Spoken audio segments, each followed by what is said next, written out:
Mine's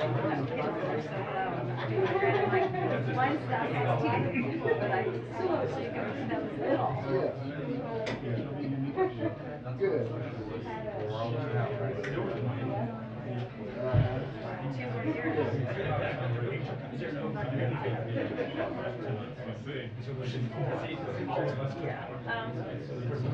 Yes.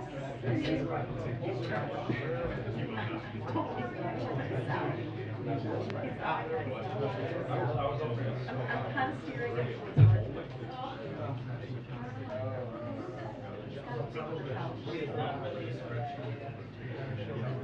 Kind of want to get him out to California just to so that you're not really there.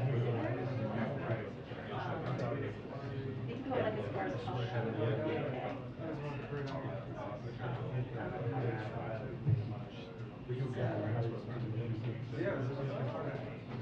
So we'll see. I want to, no, he's just finishing his sophomore year. Oh, he just turned 16.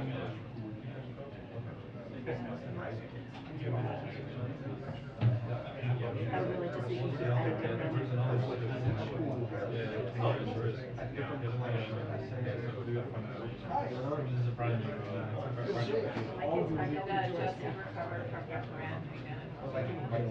Although she had more fun than the rest of us. Yes. So just a little. Yeah. She had like right over. my kid is so bad.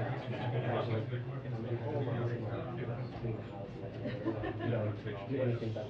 So she just stayed in like a. So we're I know. He got like this. I don't think we were right. Did I just I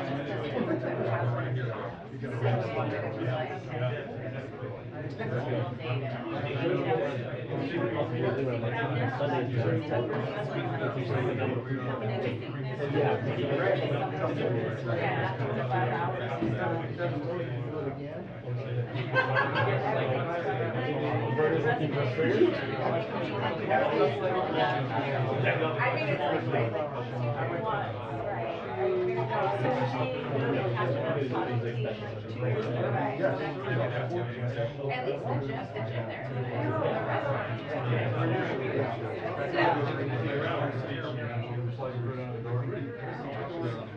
restaurant. all right. Well, I guess that certainly comes to you.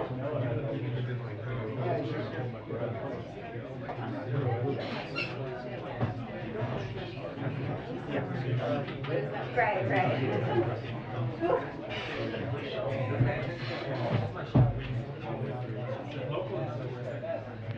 Everybody forgets, right? Nobody remembers. Nobody cares. That was the first thing I thought. But nobody cares. Like, think it's running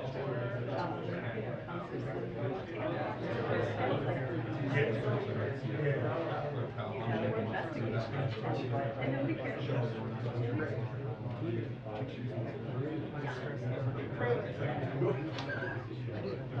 Where's he running?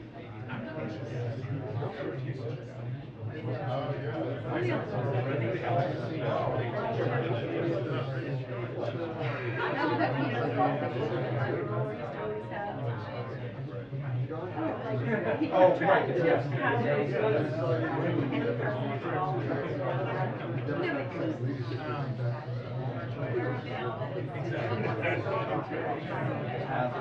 I'm just staying here so that I don't have to get up and sit down.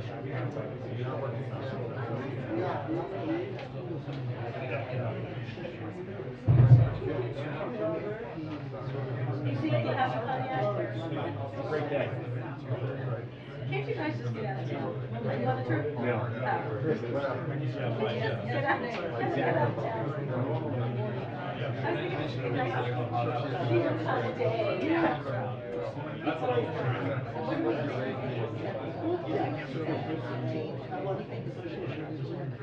Yeah, but she's on the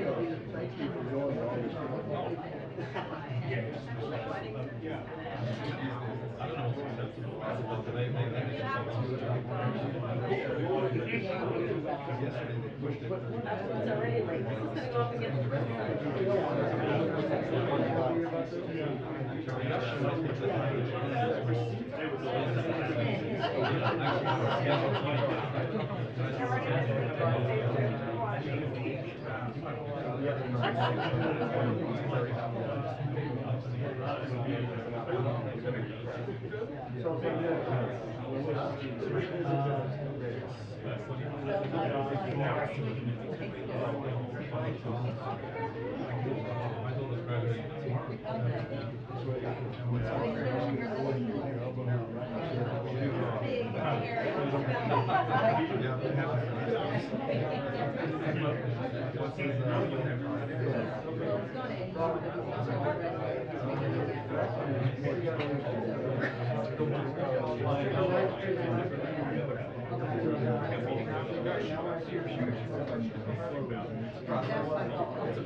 She likes to get in on good.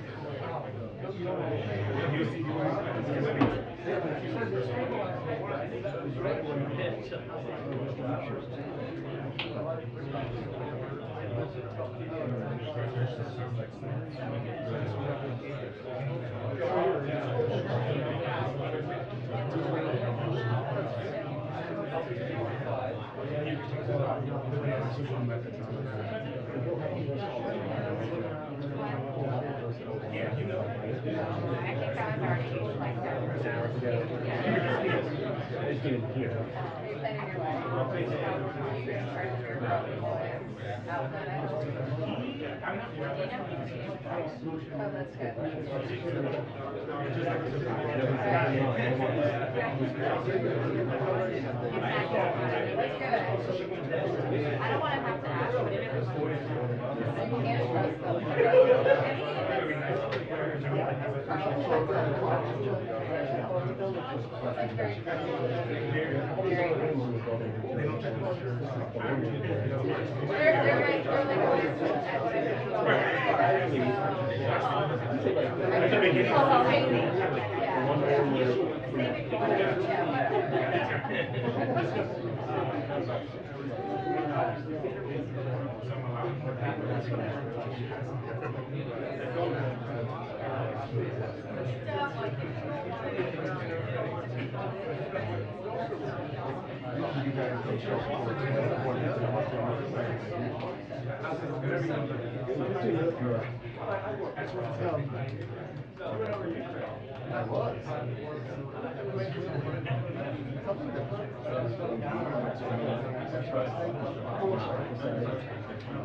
Right.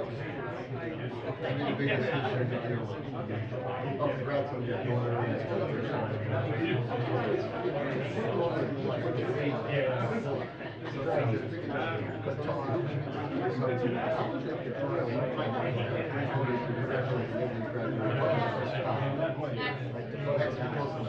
Not about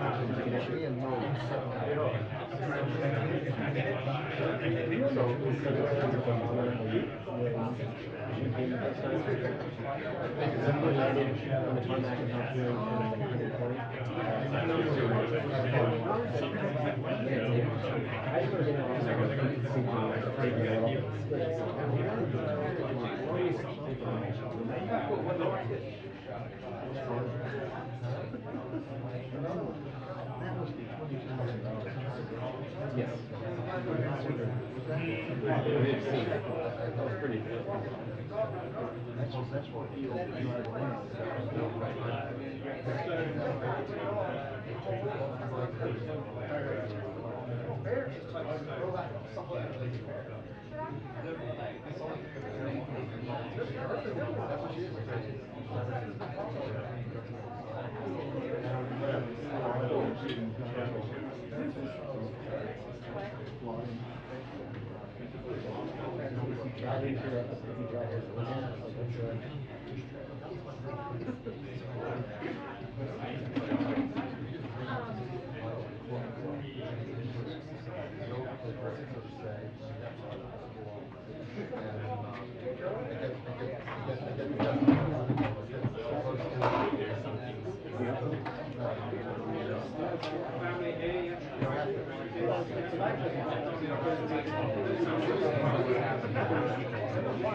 I was in New York.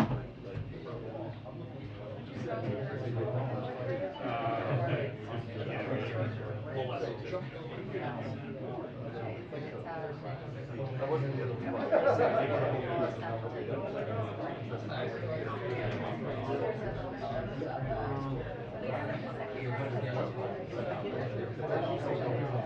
Well, yeah.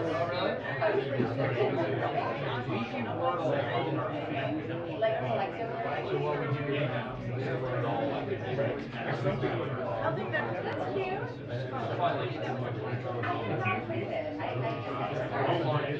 Yeah. There's all different kinds, because I'm doing appraisal. Appraisal. Oh, I think that's. Trade-off is you get a country exports. Like a number of exports and then the breakdown by industry. It's complicated. That's the easiest thing. Yeah, that must be like my favorite. Bloomberg's really interesting. Trade-off,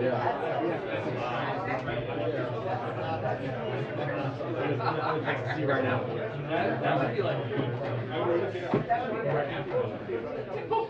Maybe, I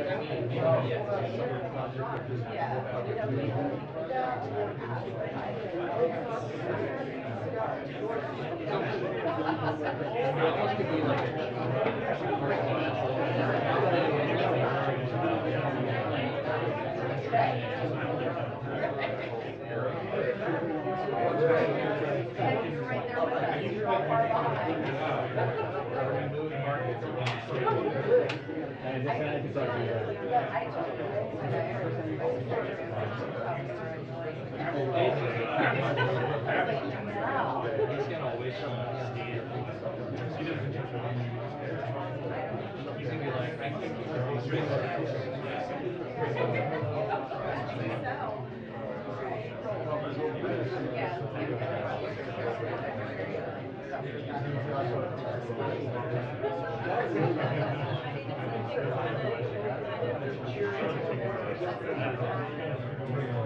This one? Because the size of the area is usually the biggest giveaway. And then the break up by sector. 300 feet.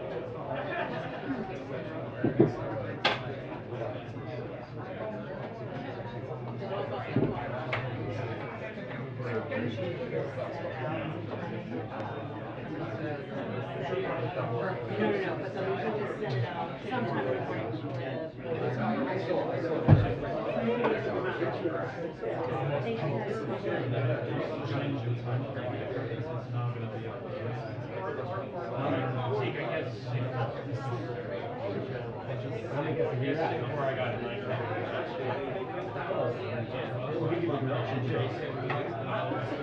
So that's the direction you should show.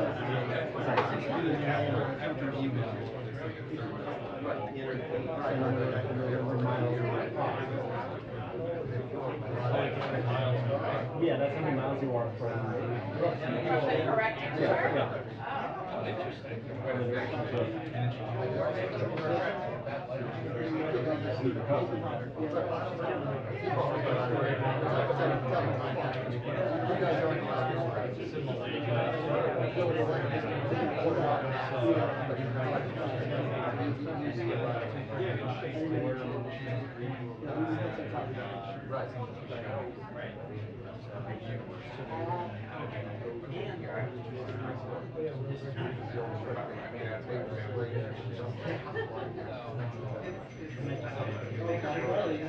Right, exactly.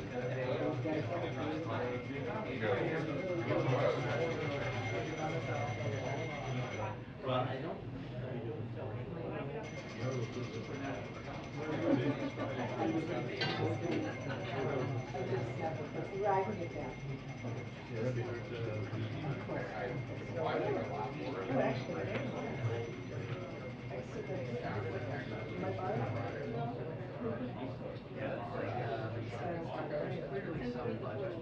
I will. I think we lost him. Good morning, told me to be here. She said,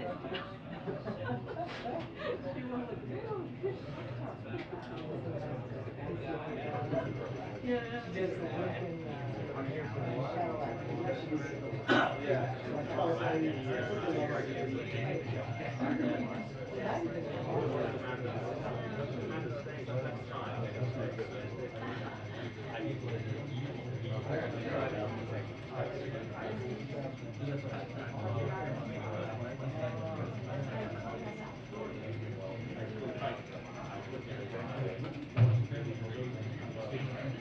Learn something new every day.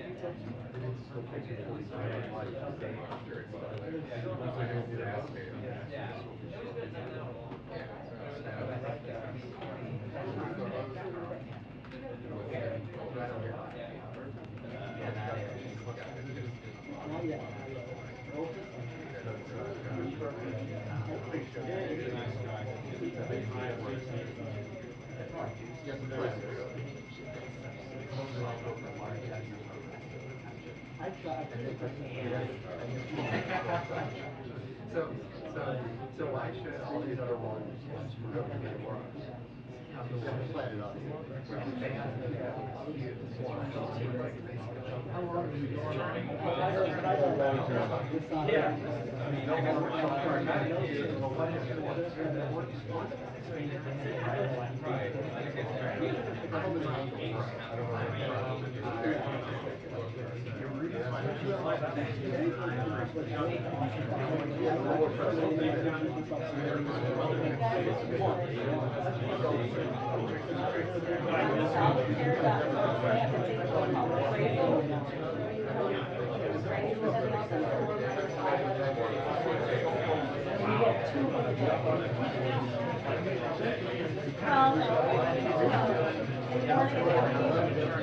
It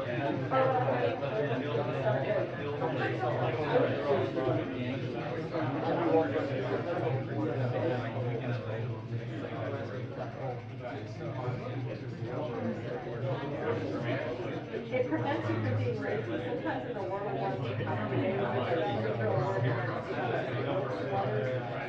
but yeah, it's really not happening.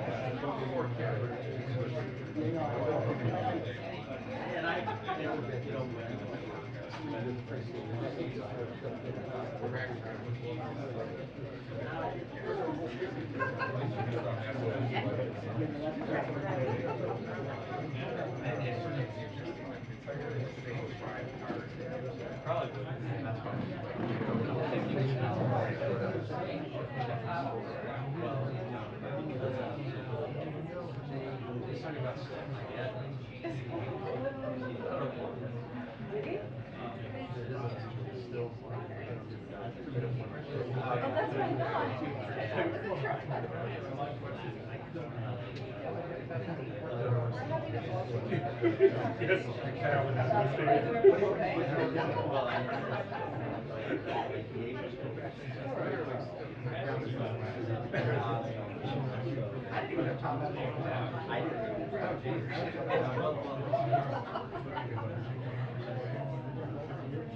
Well, it was originally based on this, then it sort of changed to the wall,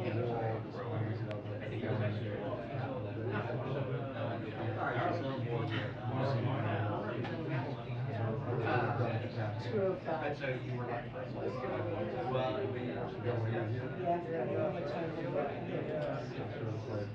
like, well, still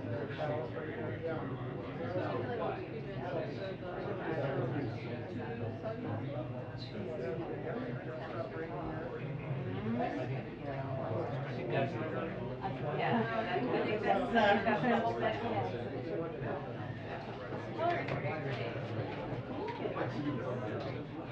The Nancy's with the bright colors.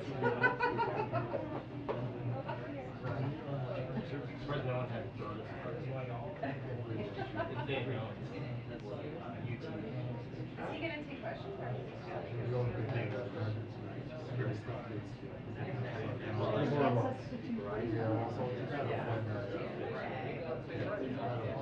watch them change it after the bill. I don't think that happened.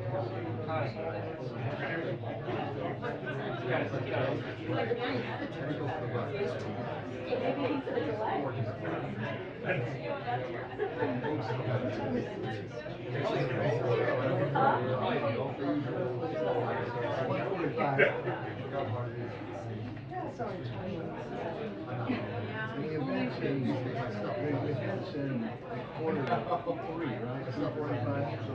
I think so, yeah.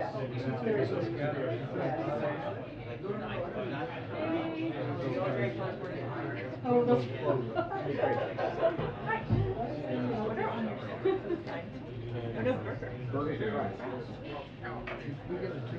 We did not. I'm trying to. You know. No, there's no children.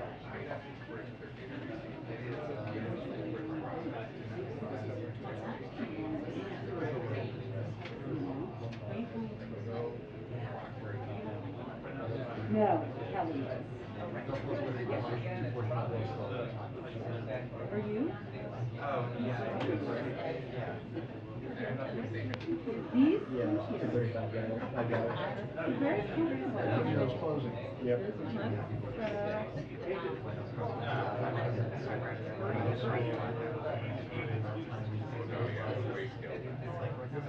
Oh, that's so smart. That's so smart.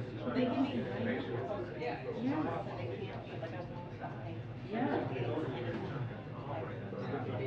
Those are very nice.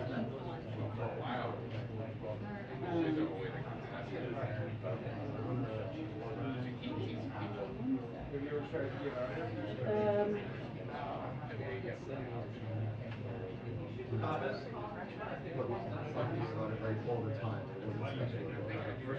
Who makes those?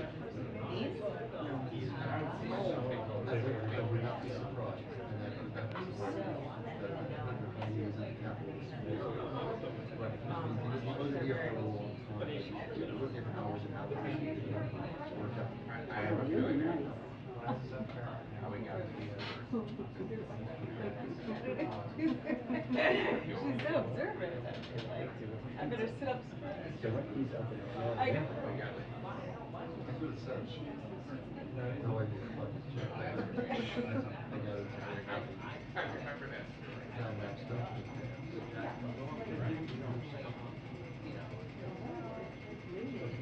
Like it's just so. As we're already, you know, it's very structured.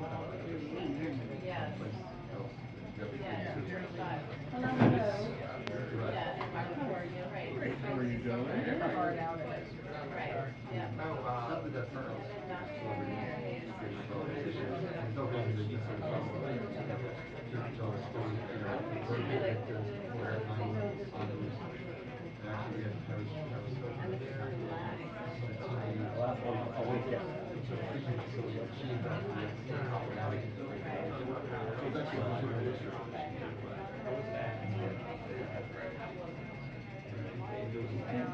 No, she shows up at the issue.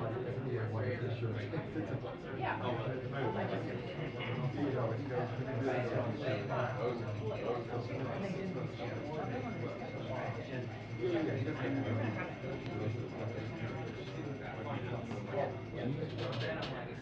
You know, it's They suspiciously began right.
Yeah,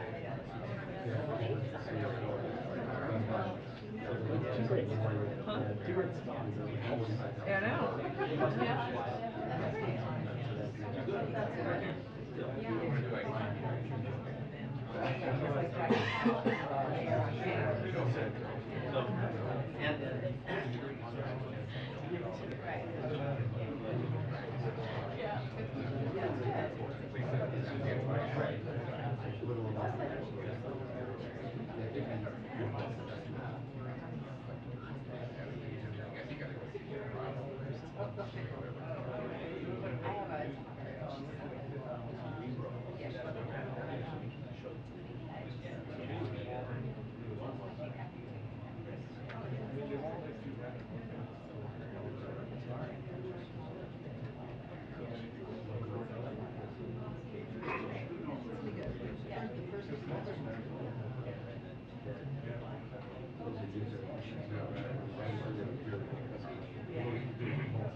Kate Hudson was resigned in there.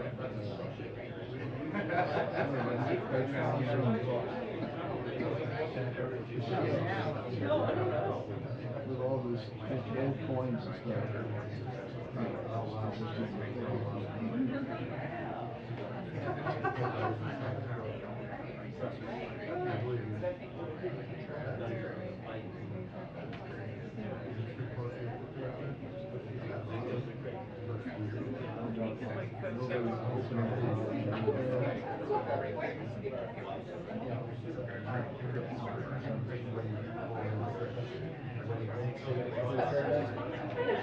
No, this is there's a calendar in Oklahoma City.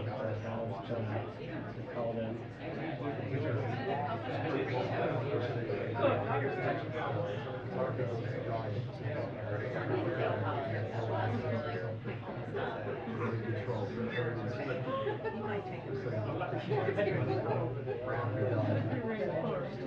Yeah.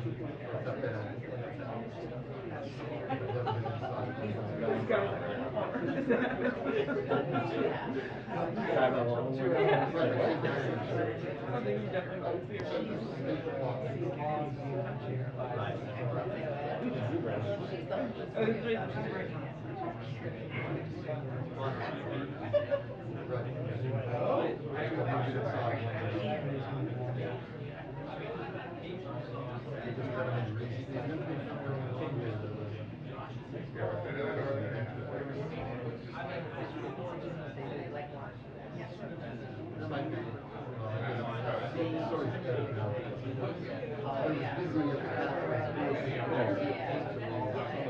Okay.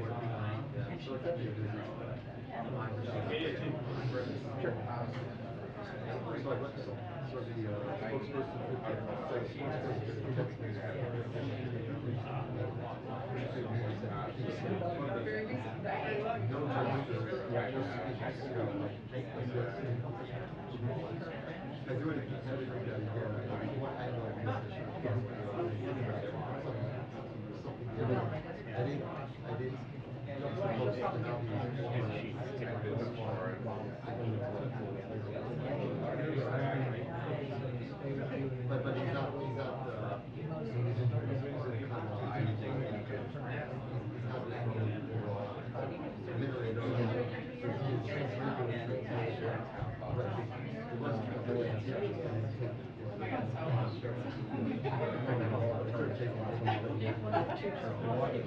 Oh, really? Okay. You got the whole spectrum. Never ending.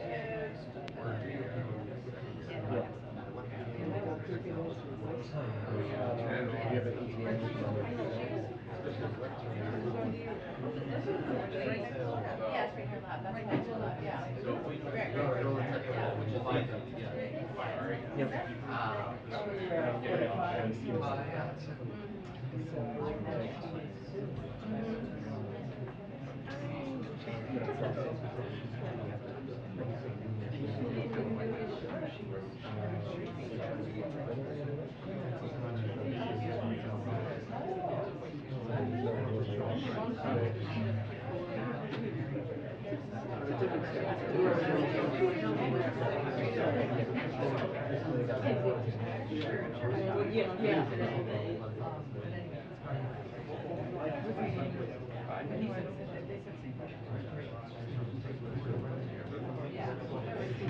Our amazing third grade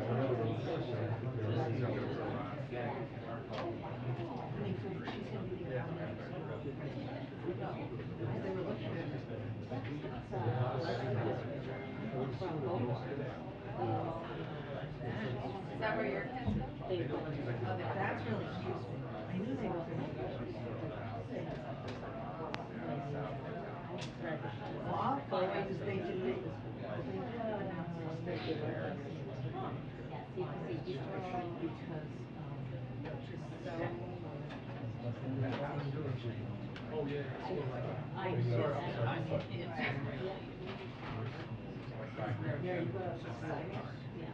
Allegedly, but I don't, I gather they're on the 10 minutes. Huh? Yeah. Well, I'm gonna take questions now. I don't know. May not even have been. Sorry, this is the dining room. Maybe I was just.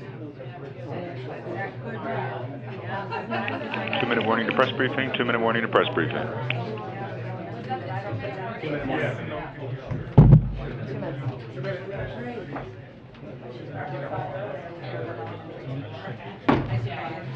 Yeah.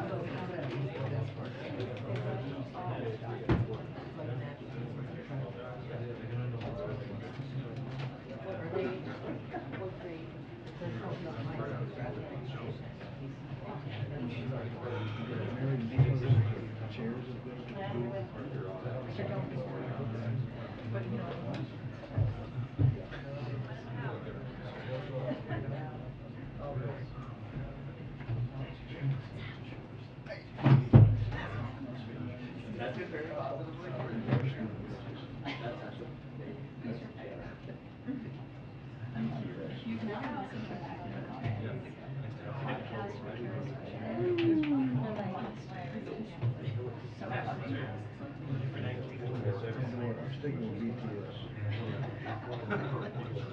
They're way more popular.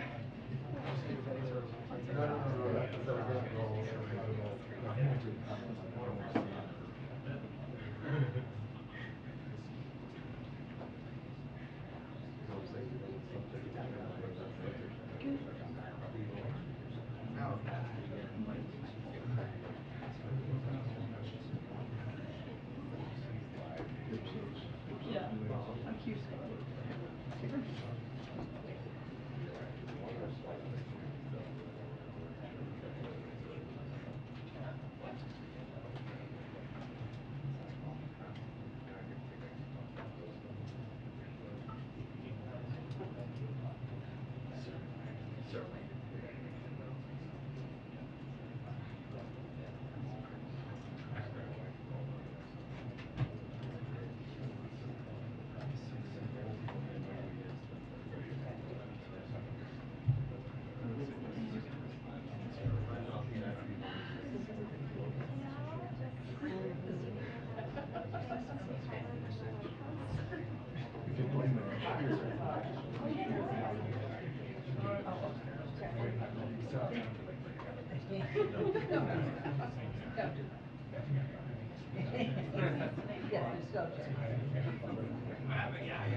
Good afternoon, everyone.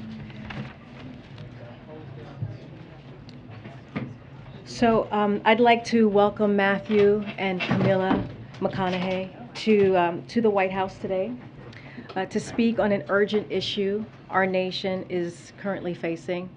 You may know Matthew as an actor, but more importantly, he is a father, a native of Uvalde, Texas, and a gun owner. He is here today to use his platform to call on leaders to take bipartisan action to end the senseless killing and pass reasonable gun responsibility measures that we know will save lives. Just a few minutes ago, Matthew met briefly with the president to talk about the importance of taking action, keeping our communities safe. But without further ado, I would like to bring up Matthew. Thank you. Here you go. Thank you. Thank you. Thank you, Camilla. To make the loss of these lives matter.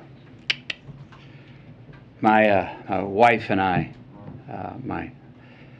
Camilla, we spent most of last week on the ground with the families in Uvalde, Texas. We shared stories, tears, and memories. The common thread, independent of the anger and the confusion and the sadness, it was the same. How can these families continue to honor these deaths by keeping the dreams of these children and teachers alive? Again, how can the loss of these lives matter? So while we honor and acknowledge the victims, we need to recognize that this time, it seems that something is different. There is a sense that perhaps there's a viable path forward. Responsible parties in this debate seem to at least be committed to sitting down and having a real conversation about a new and improved path forward. A path that can bring us closer together and make us safer as a country. A path that can actually get something done this time. Camilla and I came here to share my stories from my hometown of Uvalde. We came here to take meetings with elected officials on both sides of the aisle. We came here to speak to them, to speak with them, and to urge them to speak with each other. To remind and inspire them that the American people will continue to drive forward the mission of keeping our children safe, because it's more than our right to do so, it's our responsibility to do so. I'm here today in the hopes of applying what energy, reason, and passion that I have into trying to turn this moment into a reality. Because as I said, this moment is different. We are in a window of opportunity right now that we have not been in before. A window where it seems like real change can happen. Uvalde, Texas is where I was born. It's where my mom taught kindergarten less than a mile from Robb Elementary. Uvalde is where I learned to master a Daisy BB gun. That took 2 years before I graduated to a .410 shotgun. Uvalde is where I was taught to revere the power and the capability of the tool that we call a gun. Uvalde is where I learned responsible gun ownership. Now, Uvalde called me on May 24th when I learned the news of this devastating tragedy. I had been out of cellular range, working in the studio all day when I emerged, and messages about a mass shooting in the town I was born in began flooding my inbox. In a bit of shock, I drove home. I hugged my children a bit tighter and longer than the night before. And then the reality of what had happened that day in the town I was born in set in.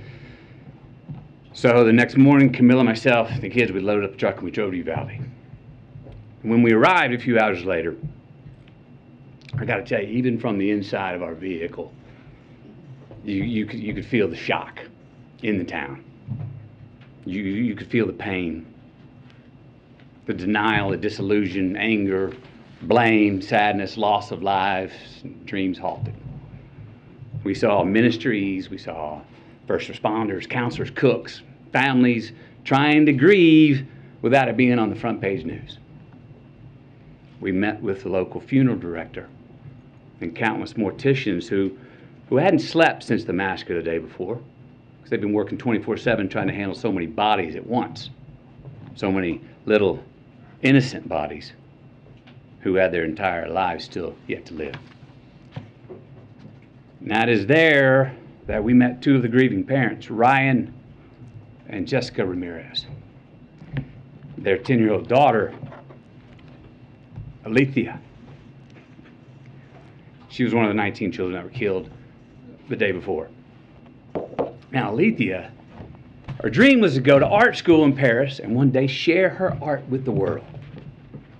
Ryan and Jessica were eager to share Alethea's art with us and said if we could share it, that somehow, maybe that would make Alethea smile in heaven. They told us that showing someone else Alethea's art would in some way keep her alive. Now, this particular drawing is a self-portrait, all right, of Alethea drawing with her friend in heaven looking down on her, drawing the very same picture. Her mother said of this drawing, she said, you know, we never really talked to her about heaven before, but somehow she knew.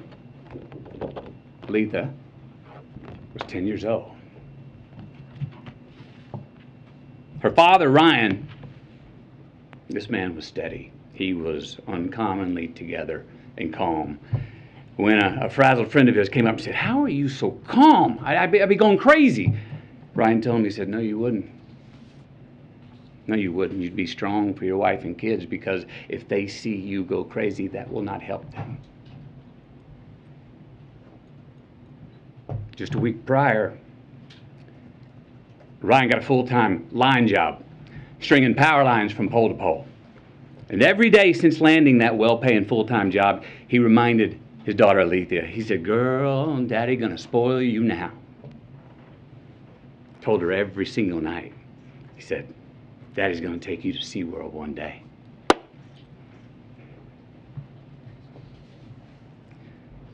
But he didn't get to spoil his daughter. Alethea, she did not get to go to SeaWorld. We also met Anna and Danilo, the mom and the stepdad of 9-year-old Maite Rodriguez. Now, Maite wanted to be a marine biologist.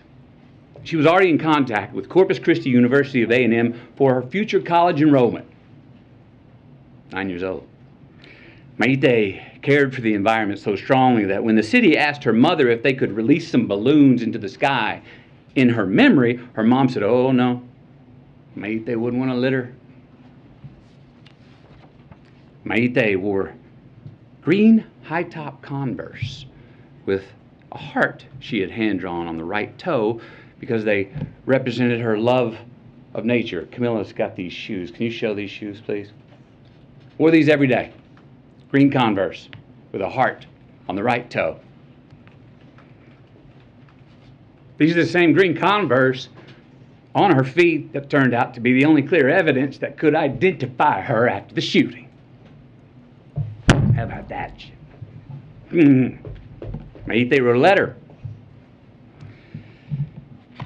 Her mom said if Maite's letter could help someone accomplish her dream, that then her death would have an impact, and it would mean her dying had a point and wasn't pointless, that it would make the loss of her life matter. The letter reads, Marine biologist, I want to pass school to get to my dream college. My dream college is in Corpus Christi by the ocean. I need to live next to the ocean because I want to be a marine biologist. Marine biologists study animals and the water. Most of the time I will be in a lab. Sometimes I will be on TV.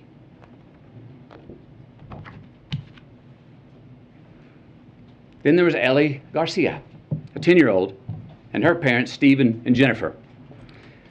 Ellie loved to dance and she loved church. She even knew how to drive tractors and was already working with her dad and her uncle mowing yards.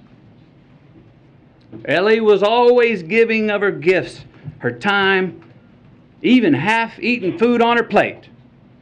They said around the house, we called her the Great Regifter.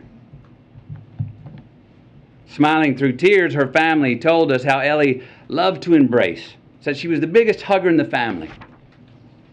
Now, Ellie was born Catholic, but had been going to Baptist church with her uncle for the last couple of years. Her mom and dad were proud of her because they said she was learning to love God no matter where.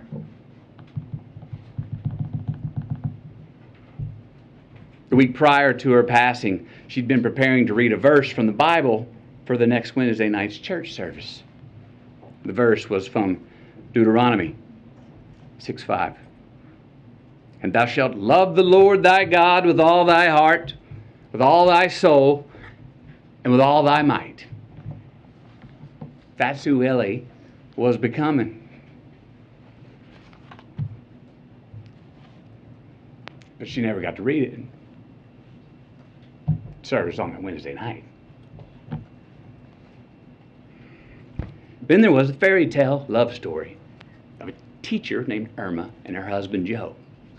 What a great family this was. This was an amazing family. Camilla and I, we sat with about 20 of their family members in their living room, along with their 4 kids. Kids were 23, 19, 15, and 13. They shared all these stories about how Irma and Joe served the community and would host all these parties, and how Irma and Joe were planning on getting a food truck together when they soon retired.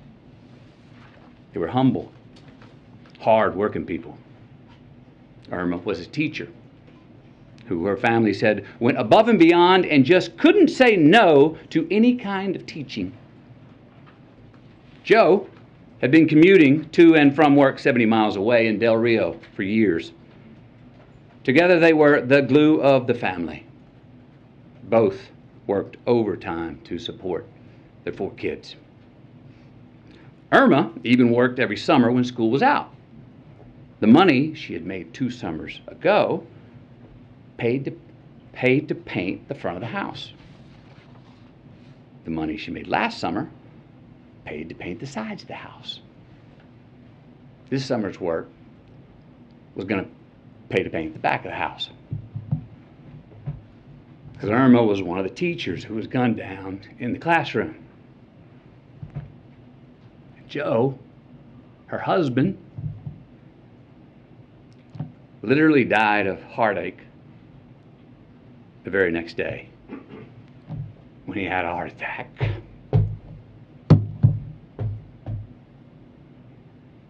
They never got to paint the back of their house. They never got to retire. And they never got to get that food truck together. We also met a cosmetologist. She was well versed in mortuary makeup. That's the task of making the victims appear as peaceful and natural as possible for their open casket viewings. These bodies were very different. They needed much more than makeup to be presentable. They needed extensive restoration. Why? Due to the exceptionally large exit wounds of an AR-15 rifle. Most of the body so mutilated that only DNA test or green Converse could identify them. Many children were left not only dead but hollow. So yes, counselors are going to be needed in Uvalde for a long time. Counselors are needed in all these places where these mass shooters have been for a long time. I was told by many that it takes a good year before people even understand what to do next. And even then, when they become secure enough to take the first step forward, a lifetime is not going to heal those wounds. But again, you know what every one of these parents wanted, what they asked us for? What every parent separately expressed in their own way to Camilla and me? That they want their children's dreams to live on. That they want their children's dreams to continue to accomplish something after they are gone. They want to make their loss of life matter. Look, we heard from so many people, right? Families of the deceased, mothers, fathers, sisters, brothers, Texas Rangers, hunters, Border Patrol, and responsible gun owners who won't give up their Second Amendment right to bear arms. And you know what they all said? We want secure and safe schools, and we want gun laws that won't make it so easy for the bad guys to get these damn guns.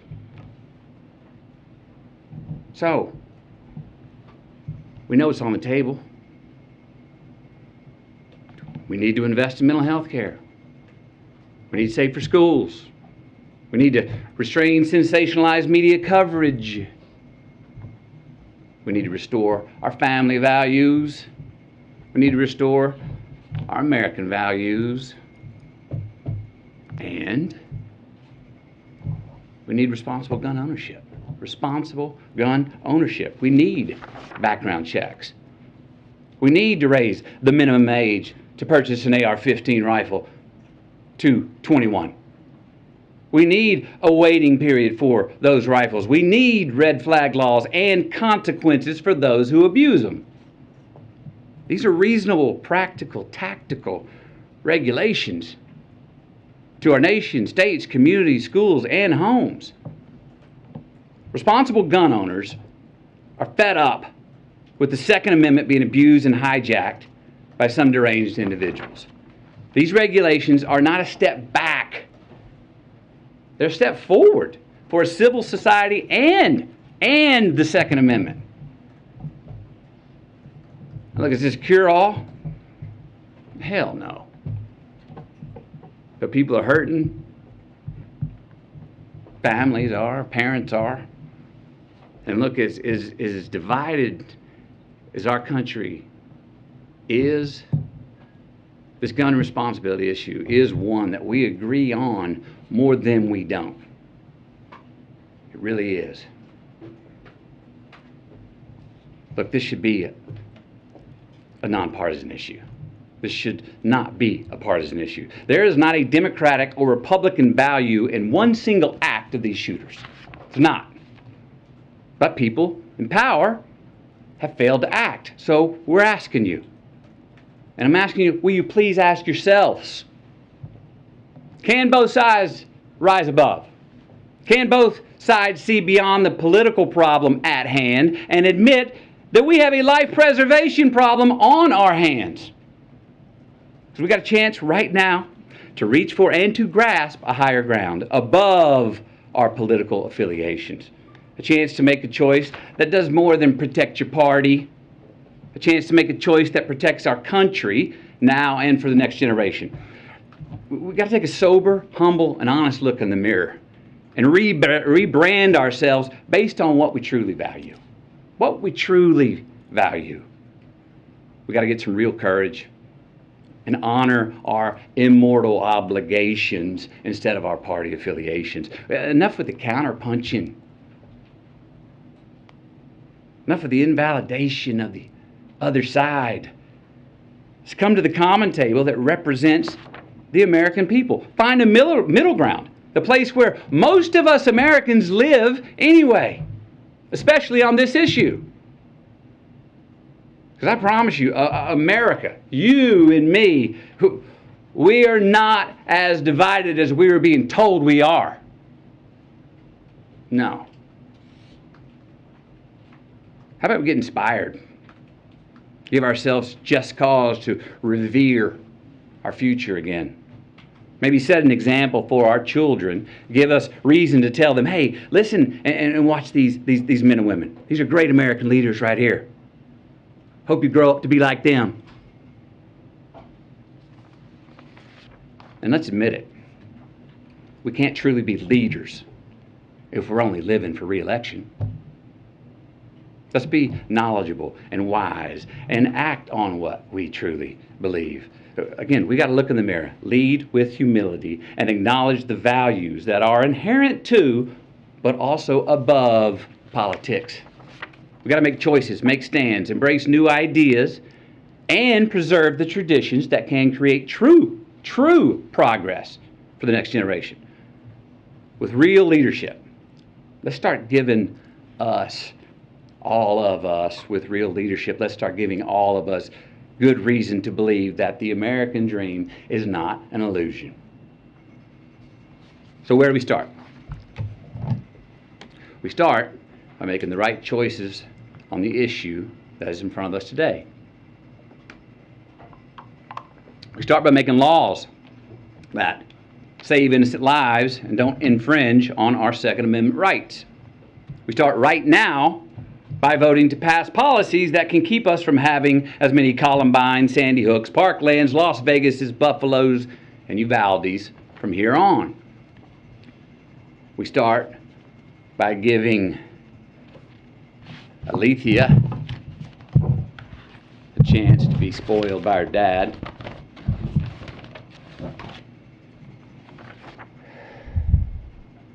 We start by giving Mayte a chance to become a marine biologist. We start by giving Ellie a chance to read her Bible verse at the Wednesday night service. We start by giving Irma and Joe a chance to finish painting their house. Maybe retire, get that food truck. We start by giving McKenna, Layla, Miranda, Nevaeh, Jose, Javier, Tess, Rogelio, Eliana, Annabelle, Jackie, Azuya, JC, Jayla, Ava, Amory, and Lexi. We start by giving all of them our promise that their dreams are not going to be forgotten. We start by making the loss of these lives matter.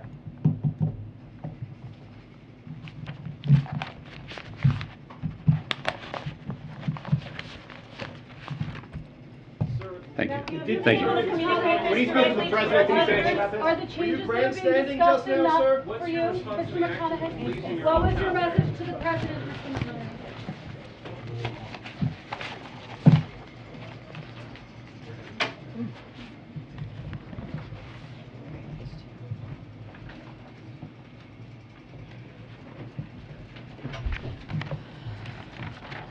Okay. I know that the president has an event right after this. I think it's running a few minutes behind. So we'll do the briefing until we have to move to the event. I have a couple of things at the top, and then we'll open it up. As I just mentioned, soon the president will sign into law 9 bipartisan bills that support veterans, and he will be joined by members of Congress from both parties, veteran advocates, and veterans who will benefit from these laws. President Biden ran on the promise to unite the country, which is why supporting veterans is a key part of his unity agenda announced at the State of the Union. Supporting our country's veterans is an issue that all Americans can agree on. Among the impact of the bills being signed into law today are 2 that will improve access to breast imaging services for veterans, including those who experience toxic exposures during military service. Other bills to be signed include 3 to honor the legacy of service to our nation, including 1 to award a single Congressional Gold Medal to the U.S. Army Rangers World War II. The Rangers played a crucial role in the D-Day invasion of Normandy, which began exactly 78 years ago yesterday. Also today, the Senate voted to advance the PACT Act. The president was clear in his State of the Union that addressing toxic exposures is a priority, and Congress should move with the urgency for our veterans. Today, Congress took a major step forward. President Biden looks forward to final passage of this legislation so that he can sign it into law and continue to uphold our sacred obligation to support those who have served our nation, their families, caregivers, and survivors. Today, the administration announced new investments from the American Rescue Plan to help provide every American with access to affordable, high-speed internet. These investments will bring down costs for families and small businesses, particularly in rural and remote areas, and ensure affordability. This morning, Treasury announced the first state awards from the $10 billion Capital Projects Fund, which will make resources immediately available in Louisiana, New Hampshire, Virginia, and West Virginia to connect over 200,000 homes that currently lack access. On a sad note, our dear friend and colleague, Michael Gwynn, will be leaving us for Treasury. where he will serve as Deputy Assistant Secretary for Public Affairs. Gwen has served as the White House Director of Rapid Response for the past 60 months, responding to the most challenging and difficult issues imaginable. Yet, amidst these often emotionally wrenching stories, Gwen's poise and moral clarity are unfailing, and his willingness and ability to step up has made him an indispensable member of the team.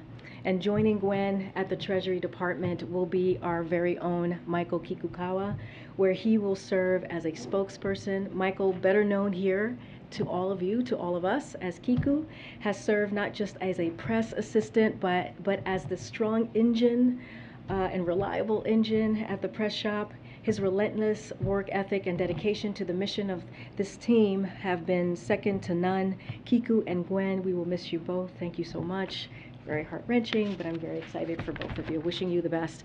And we do have some hellos. I know we keep announcing people leaving, but we actually have people coming and backfilling some great, great folks who are joining our team. 2 new members who are here to our team. I'd like to first introduce Abdullah Hassan, right here. Some of you know him already, who will be joining us as an Assistant Press Secretary, having previously served as the Deputy Associate Director for Communications for the White House Office of Management and Budget. Amongst many topics, Abdullah will be covering civil rights, immigration, and climate. We also would like to extend a warm welcome to Alexandra Lamana, hello, who is joining us on detail from Treasury, where she has served as senior spokesperson. Part of Alexandra's portfolio will be working on housing, infrastructure implementation, and other economic issues. Abdullah and Alexandra haven't even gotten their full-time badges yet, but we are already getting them hard at work, and we appreciate all of their work thus far. We have felt the impact of it. Okay, please join me on welcoming the team, and with that, I think that's all I have. All right, go ahead. Thanks, Karine. I know we're getting started here kind of late, and this is the last briefing of the week. I'm hoping you might be able to pick this up after the president's event, just because we got a lot of people have questions. I hear you. I have other obligations as well after this, so we'll see what we can do. But I can't make any promises. But why don't we get going? Great. So on the subject of guns, the president had his meeting with Chris Murphy, but he didn't speak to the public today. Does the president have a clearer sense of where things are, what is possible on Capitol Hill, and also why is he turning to a Hollywood actor to make the message, take the message to the American people? Does he feel that his voice doesn't matter? His voice does matter. You heard him speak on Thursday very clearly, very loudly, very passionately during prime time. At a critical time during the day where he made sure that he can communicate with the American people. And so he's the President of the United States. His voice carries, and it does matter. What he says carries weight that is pretty tremendous. Matthew was here because, as you heard, he has a very personal connection to Uvalde. He met with the family. He is from there. He was born there. He lives in Texas.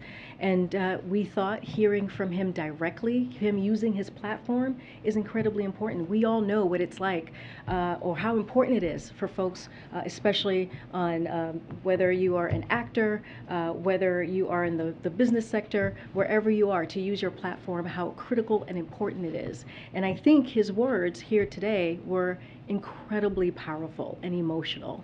And I thank him and Camilla for coming here today. They met with the president, as I just mentioned. And so I just wanted to just address that.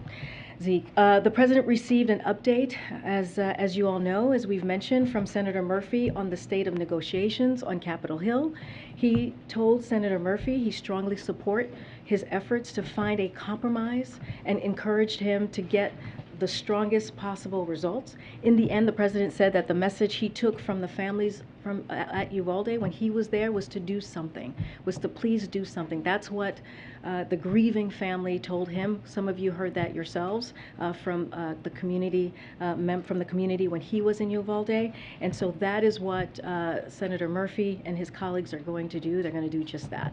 It's not a different subject. The president's meeting with President Bolsonaro of Brazil.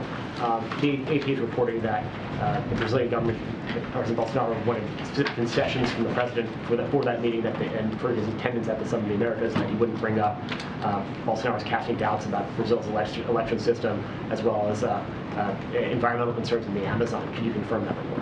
I cannot confirm that report. The president is looking forward to leaving tomorrow to head to the summit that we are hosting. I can say this: the United States continues to recognize Juan Guaido as the interim president of Venezuela. That said, while the interim government was not invited to participate in the main summit, they are welcome to participate in all 3 stakeholder forums and other events.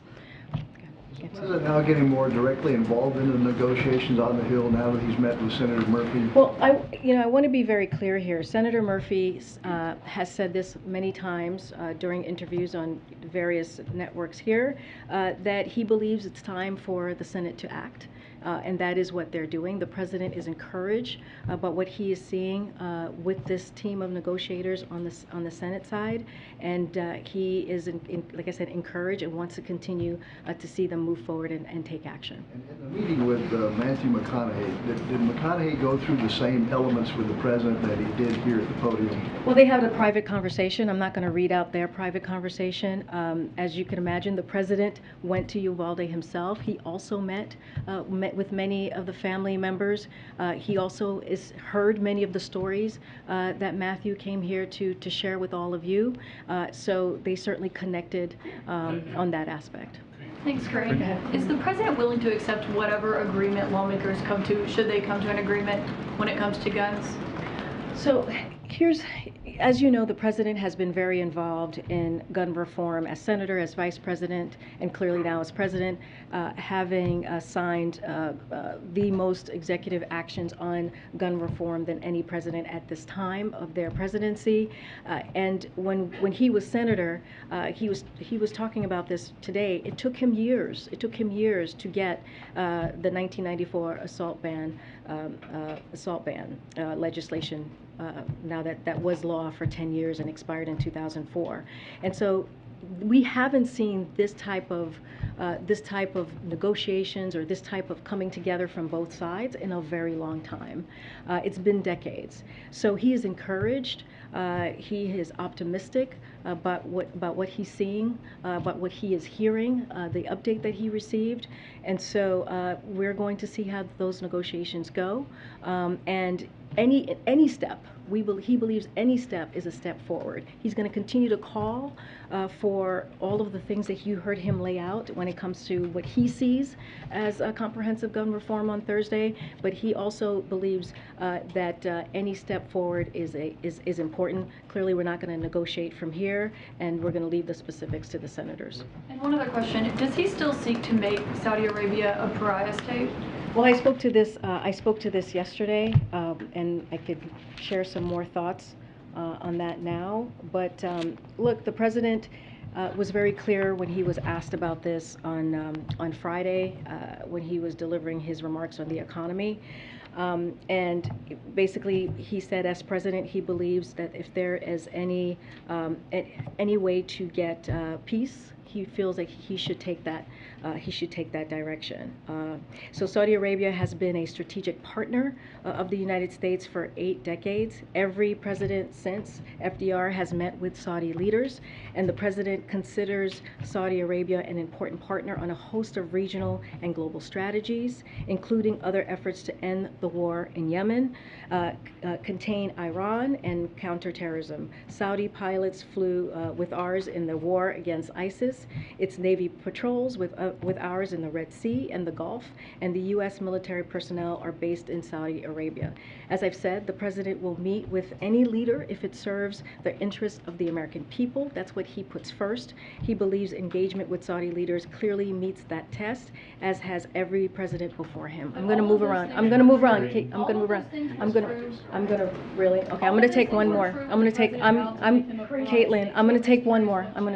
Just on these negotiations, if changing background checks for younger people than 21 is what ends up happening, if opening these juvenile records to more scrutiny is what comes of this, does the president believe that that is meaningful change? Is that satisfying? If that's what comes of this moment, is he okay with that? So the president was clear last week that there's real urgency. and to make sure something like Uvalde or Buffalo and many mass shootings prior can't happen again. And we're encouraged again by the progress that we're seeing. You know, we're going to stay closely engaged. We're going to not negotiate from here. We're going to let the contours of the legislation and those conversations play out. And what we are encouraged by is that the conversation is happening. Both sides are coming together. We saw the House taking some actions last week. They also will take some actions this week. What the president believes is that we have to do something. And like he said on Thursday, enough is enough. Okay. Is he confident to deal by the end of the week? I can't speak to the timeline. That is going to be up to Senator Schumer and Chris Murphy and their conversations that we're Did he having. ask for the meeting with Senator Murphy? Can you take some on the economy? Guys, we need a longer break. Can we do this? You Karine, guys can you do do need a longer it?